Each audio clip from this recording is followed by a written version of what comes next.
So guys आज है 9th of January 2026 और आज इरेडा से रिलेटेड दो बड़ी अपडेट्स और एक डाटा आ चुका है। आज कंपनी अपने रिजल्ट्स भी अनाउंस करेगी। बहुत इंतजार रहेगा इन्वेस्टर्स को इन रिजल्ट्स का, क्योंकि स्टॉक ऑलरेडी अपने काफी लोअर लेवल्स पर है और बीच में अभी पिछले हफ्ते और इस हफ्ते एक छोटी सी रिकवरी भी स्टॉक ने शो करी 128 से। एक बार यहां पर देखना, ये लास्ट वीडियो है 128 से 138 एंड देन 146। लास्ट वीडियो में चार्ट्स हमने प्रॉपर तरीके से डिस्कस किए थे 128 से और 138, ये आपके इंपॉर्टेंट बेसिस है। उसके बाद लास्ट सेशन 146 पर रिजेक्शन आने के बाद अब स्टॉक में वापस से 138 नजर आ रहा है। कोई भी बड़ा ब्रेकआउट डिपेंड करता है कि कंपनी के रिजल्ट्स कैसे आएंगे, यानी कंपनी का Q3 जो कि कंपनी आज अनाउंस करेगी। तो जैसे ही कंपनी रिजल्ट्स अनाउंस करेगी, कोशिश रहेगी मैं सबसे पहले आपको वीडियो अपलोड करके दूं, क्योंकि प्री एनालिसिस ऑलरेडी चैनल पर अवेलेबल है, तो जरूर चेकआउट करना। और जैसे ही कंपनी रिजल्ट्स आती है सब्सक्राइब जरूर कर देना ताकि सबसे पहला नोटिफिकेशन आपको मिले। तो Q3 से उम्मीद यह है कि कंपनी को 26% के ऊपर का ग्रोथ देना है। और अगर हम पॉसिबिलिटीज लेकर के चले, क्योंकि कंपनी दिसंबर में बढ़िया रिवेन्यू देती है इन कंपैरिजन विद सितंबर, यानी कि पिछले साल 1698 करोड़ का कंपनी का रेवेन्यू था, लगभग लगा लो 1700 करोड़ का। तो कंपनी अगर 2100 करोड़ भी लेकर के आती है, 2100 करोड़, तो company year on year basis पर ऑलमोस्ट 26% के आसपास का रेवेन्यू ग्रोथ दे देती है। Almost 26% year on year basis की बात मैं यहां पर कर रहा हूं, यानी कंपनी फ्लैट आएगी। चांसेस कंपनी के फ्लैट आने के प्री एनालिसिस पिछले वीडियो में अवेलेबल है, जरूर देख लेना। लेकिन इसके अलावा कंपनी ने एक अपडेट और मेंशन करी है, इरेडा को मिला है excellent rating award under MOU, memorandum of understanding में कंपनी को एक्सीलेंट अवार्ड मिला है ministry of new and renewable energy की तरफ से। फाइनेंशियल ईयर 24 से 25 की अचीवमेंट कंपनी की आई है, जहां पर कंपनी ने एक्सीलेंट रेटिंग में 96.42 रेटिंग अचीव करी है आउट ऑफ 100।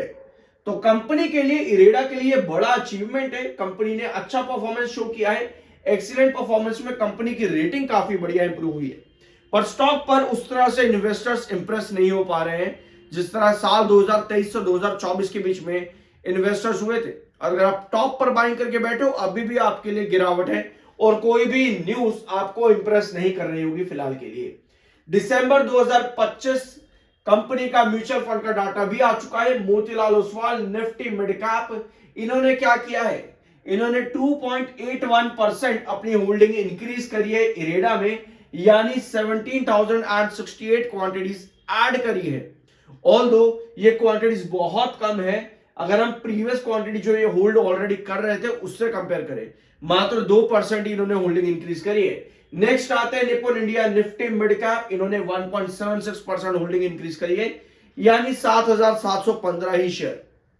और अगर आप ओवरऑल देखोगे तो ओवरऑल बेसिस पर म्यूचुअल फंड ने सेलिंग ज्यादा करी है। निप्पॉन इंडिया आर्बिट्रेज इन्होंने 100% सेलिंग कर दी है, यानी कि अपना पूरा स्टेक दिसंबर में इन्होंने बेच दिया है 69,000 क्वांटिटीज के साथ में। 15% क्वांटिटी यानी कि एलआईसी म्यूचुअल फंड निफ्टी ने 29,000 शेयर सेल करे हैं और 100% एक और एंटिटी एग्जिट हुई है, एक और म्यूचुअल फंड एग्जिट हुआ है 14,000 क्वांटिटी के साथ में, Motilal Oswal BSE financials. Overall दिसंबर में अगर हम चेंज देखें तो म्यूचुअल फंड ने कितना चेंज लेकर के आए हैं, म्यूचुअल फंड की क्वांटिटी 80,000 से ज्यादा क्वांटिटी म्यूचुअल फंड की सेल हुई है आपके दिसंबर 2025 में। पूरा डाटा भी नहीं आया है, लेकिन थोड़ा बहुत डाटा जो आ चुका है मैंने आपके साथ शेयर कर दिया। देखते हैं जनवरी मिड तक आपके पास म्यूचुअल फंड का पूरा डाटा आ जाएगा। कंपनी ने क्या होल्डिंग पैटर्न अभी डिस्कस किया, एक बार वो भी देखते हैं। यहाँ पे एमएफआई 78 का है जो कि बेरिश है, 51.3 का आपका आरएसआई है, टेक्निकल्स न्यूट्रल प्लस बेरिश है। एक बार होल्डिंग पैटर्न भी देख लेते हैं यहाँ पर, अगर कोई नया चेंज आया होल्डिंग पैटर्न में तो यस, होल्डिंग पैटर्न में भी चेंज आ चुका है।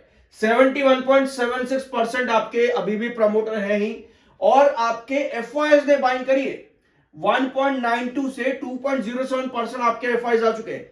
तो एफआईएस ने मौका पता कहां ढूंढा होगा, अभी मैं आपको बताता हूं। यहां पर डीआईएस की होल्डिंग 0.6%, 0.06% कम हुई है, और पब्लिक की होल्डिंग भी यहां पर कम हुई है 0.08।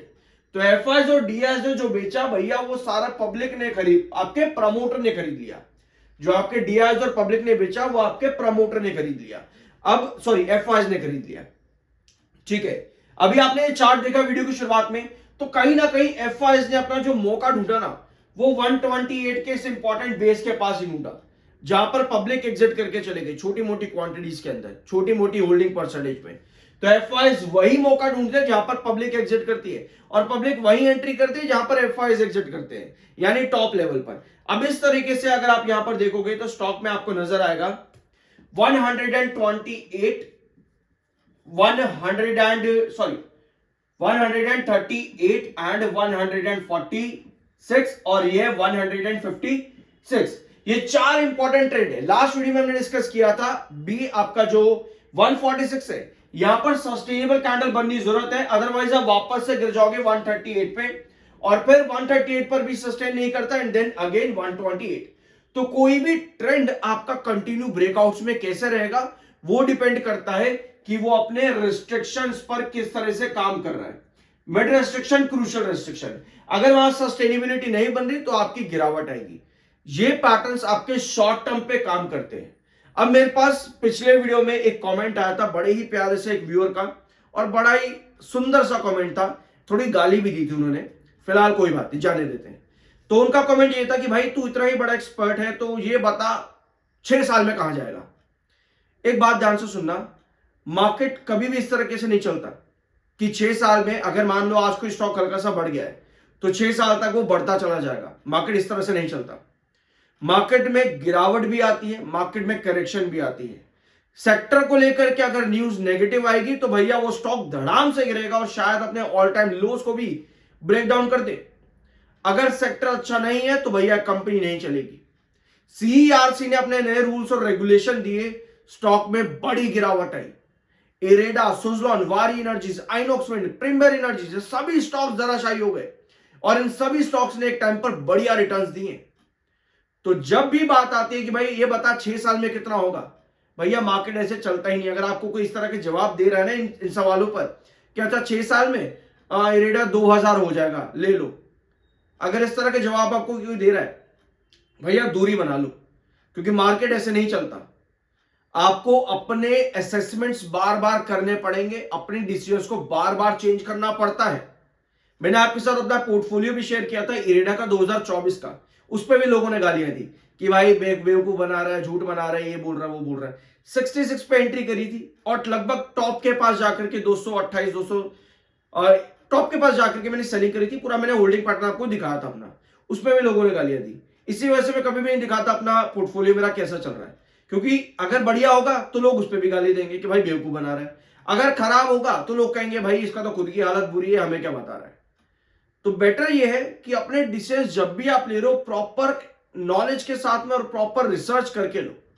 कंपनी कैसा परफॉर्म कर रही है, अगर आज कंपनी रिजल्ट देती है और कंपनी का परफॉर्मेंस फ्लैट आ रहा है, इसका मतलब यह है कि आपको ब्रेकआउट्स के लिए अगले कंपनी के नंबर्स का वेट करना पड़ेगा। अब एक्सपेक्टेशन जो है रिन्यूएबल एनर्जी सेक्टर से वो है बजट से, क्योंकि वहां पर 12% बजट इंक्रीज हो सकता है एलोकेशन पिछले साल के कंपैरिजन में। तो इस वजह से वहां एक्सपेक्टेशन अगर बढ़ती है तो आपको तेजी दिखेगी। लेकिन चार्ट्स बहुत इंपॉर्टेंट होते हैं। अगर 146 आपका रिजेक्शन है और 138 पर सस्टेन नहीं कर पाता है वापस से, तो आप फिर 128 पर गिर जाओगे। अगर 138 पर सस्टेन कर रहा है तो आप 156 तक जा सकते हो। तो ये शॉर्ट टर्म के अंदर ट्रेंड्स काम करते हैं इस तरीके से। लॉन्ग टर्म में अगर आपको देखना है तो कंपनी का सेक्टर पर न्यूज क्या है, कोई खराब न्यूज तो नहीं है, तो उसके अकॉर्डिंग आपको एग्जिट करना पड़ता है। कुछ अच्छी न्यूज है तो आप अपने डिसीजंस बनाते हो।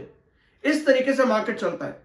अगर कोई भी आपको कह रहे कि भैया 6 साल में इतना हो जाएगा, अरे भैया दुनिया में क्या होने वाला है, कोई कंपनी रहेगी नहीं रहेगी 6 साल में, इसका किसे पता है। तो कोई भी डिसीजन लो प्रॉपर नॉलेज के साथ में, प्रॉपर रिसर्च करके लो और उसको टाइमली रीअसेस भी करना जरूरी है। IMNISM सर्टिफाइड, सब्सक्राइब जरूर कर देना। मिलता अगले वीडियो में।